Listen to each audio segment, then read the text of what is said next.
Hey, everybody. It is October 28th. It's 11:30 a.m. That means it is time once again for our midday mindful moment. Yes. And I'm back live. Here I am. I'm back in the office today after having had a couple of really great days at the Southwest Region, the Unity Southwest Region Conference. Really, really wonderful experience for me. So grateful to have that. This is the opportunity that we take every single Tuesday, Wednesday, Thursday, and Friday, right in the middle of the day, to affirm life's good and to know the truth of who we are. I'm Reverend Jonathan Zenz. I'm the minister here at Unity of Tucson. Grateful to have you here. Do please comment. Let me know you're here. I want to see some comments come through. I've missed having the live comments. So let me know that you are here if you're live, or even if you're on the replay, post a comment. I love to read the comments after the fact as well. Robin, I see you. Thank you for those little hearts that you are sending through. I will, of course, offer this reminder, which is to say, you are love, you are light, you are life, you are all those things. And you know what? You are magnificent. Yes. Thank you for shining your light and sharing your magnificence. Lynette, hello. Grateful. Sue, hello. Blessing. Hello, hello, hello. Grateful to see you all. So I wrote in the description today, what did I write? I wrote how powerful the mind is, right? How powerful the mind is. You know, the mind is our creative tool, and it is making itself known and expressed by means of our experience. How powerful it is. One of the ways that it expresses as power is in the stories we make up. This has been on my mind. You know, I talk about this a lot, and I know that I talk about it a lot. But the stories that we make up, which may or may not be rooted in reality. How do you feel about that? What do I mean by that? Well, you know, there are events that happen, you know, like let's say, for instance, somebody calls and says, "Oh my gosh, we need to talk." And that's all the information they give you, right? Have you ever had that experience where somebody like reaches out, maybe they send you a text message, "Hey, I need to talk to you." And it seems urgent, you know, perhaps they put it all in caps. "I need to talk to you." What happens in the absence of information is we start making up stories. That's how powerful the mind is. And those stories, they become our reality until something new, some new bit of information is offered. So, you know, one of the spiritual practices for me is to release this need to always make up the story to fill the gaps of the unknown. It's hard. I'm going to tell you, it's not easy.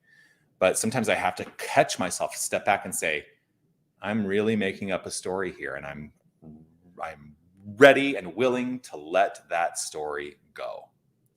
So that's really the message today, is to just remind ourselves to let go of the need to fill the gaps with the unknown gaps with stories, because 9 times out of 10, my experience has been, the story did not play itself out in the reality of the situation. Yeah.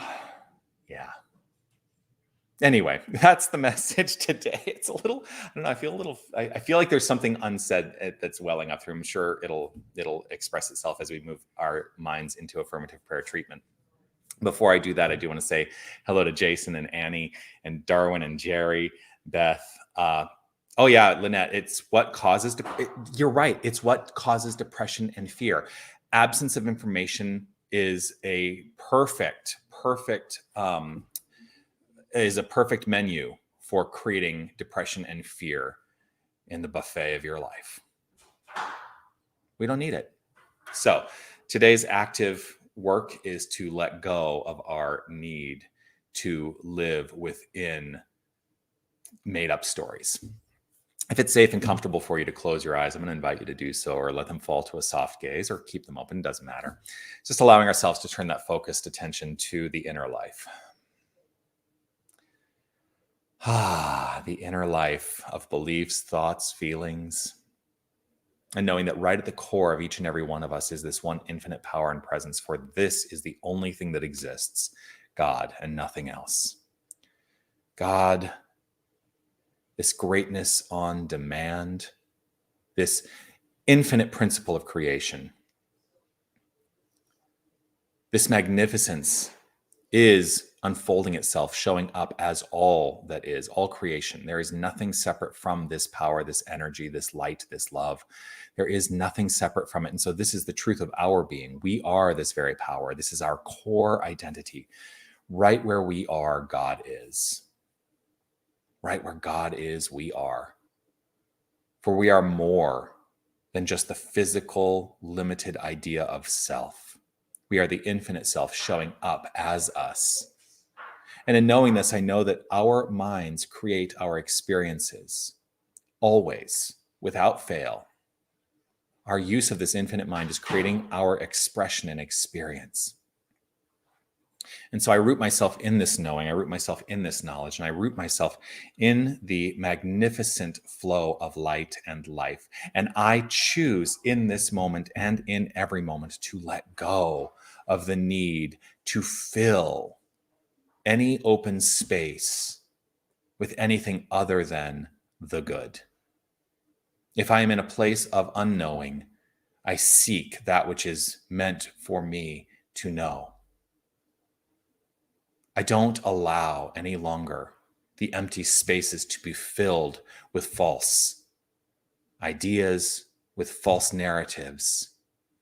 I open myself up to knowing something greater, rooted in love, rooted in light, and rooted in the magnificence of life.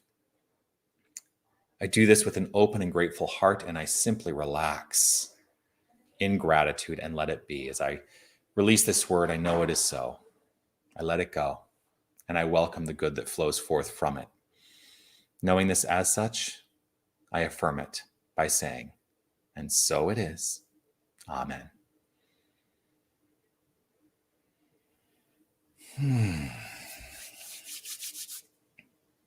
And so it is. So, there you have it, folks.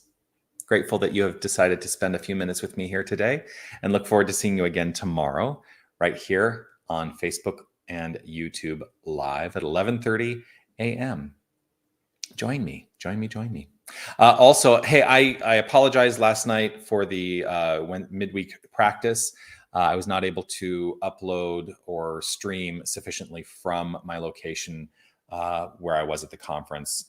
It just the connection was not strong enough. So I'm sorry that I wasn't able to provide, the midweek spiritual practice last night, but we'll be back next Wednesday, 6 p.m., as we are every Wednesday at 6 p.m. Midweek spiritual practice streaming online. Also, Sunday morning is our guided meditation at 9 a.m., Sunday celebration at 10 a.m. The meditation is online only, but the celebration at 10 is online and in person. So you're welcome to join us in person if you're in the area. It's Halloween, so I'm encouraging people to come in costume, appropriate costumes, right? Yes. Also, continue to comment, click those reaction icons. If you're on YouTube, give me a thumbs up. If you're on Facebook, give me one of those hearts. I love to see those love vibrations floating up on my screen. And share the prayer, share this video. Let's help people understand that they're in charge of, the stories they make up. And so perhaps we step away from making up stories and purposefully living in information. All right, that's it. I look forward to seeing you all again tomorrow. Peace and blessings to you. Make your day magnificent, and know that you are magnificent, not because of anything you do. It's just the core of who you are. Bye, everybody.